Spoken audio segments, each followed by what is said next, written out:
Welcome back, Divine Souls. This is Tarot Drive. This week, the universe moves through the Nine of Pentacles, a frequency of self-mastery, independence, and divine reward. It's the week where your efforts begin to bear fruit. Not just in what you have, but in who you've become. Take a deep breath. Feel that quiet confidence rising from within. Because this week you are being reminded, you already are the abundance you seek. Chapter 1. The energy of the Nine of Pentacles. The Nine of Pentacles is pure, earned luxury. It's that moment when you look around your life and realize, I built this. This card isn't about luck, it's about grace through growth.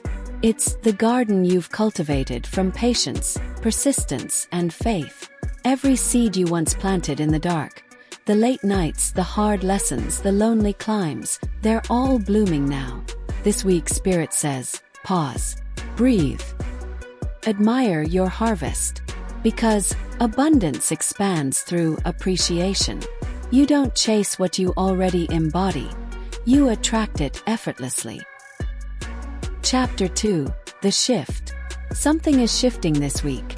Your relationship to success.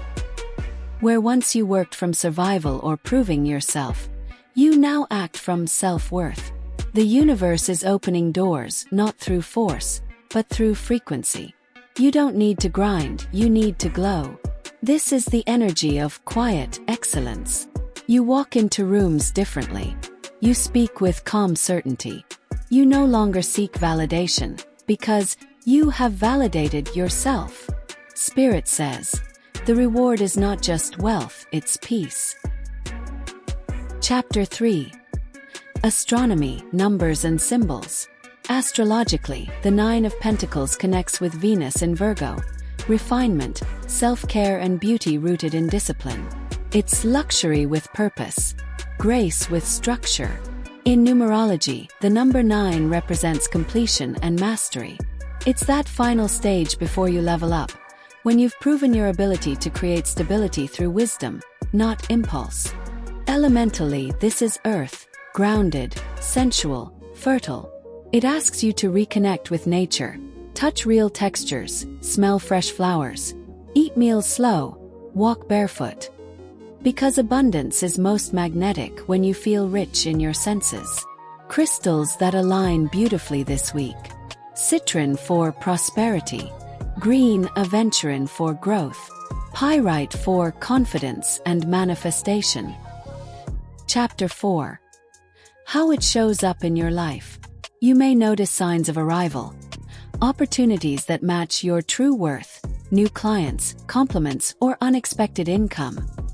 But you'll also notice a subtler shift. You're no longer impressed by noise. Luxury isn't loud this week, it's peaceful. You may crave quiet mornings, silk over sequins, truth over attention. You might even outgrow certain people or patterns, and that's okay. Because this energy is the graduation of the soul. You've learned how to be full without needing to be seen. Chapter 5. The Lesson. The Nine of Pentacles is a reminder. Wealth isn't just what you earn, it's what you embody. True abundance flows when gratitude and self-worth meet. Your work this week. Receive. Rest. Refine. You've done enough hustling, it's time to harvest. And remember, the same energy that built your foundation can now be used to design your freedom. So light the candle. Pour the tea, grab your favorite crystals. Celebrate not because it's perfect, but because it's yours. Chapter 6. Affirmation and closing. Place your hand on your heart and repeat, I am worthy of ease, beauty, and abundance. My peace is my power. I am the harvest of my own grace. This week, walk like the garden you've grown. Let your confidence speak softly, and your energy say everything. If this message resonated, drop a 9 in the comments. Like and subscribe. Join the Tarot Drive ride, where wisdom meets wonder. And remember, wealth isn't what you hold, It's who you have become. This is Tarot Drive.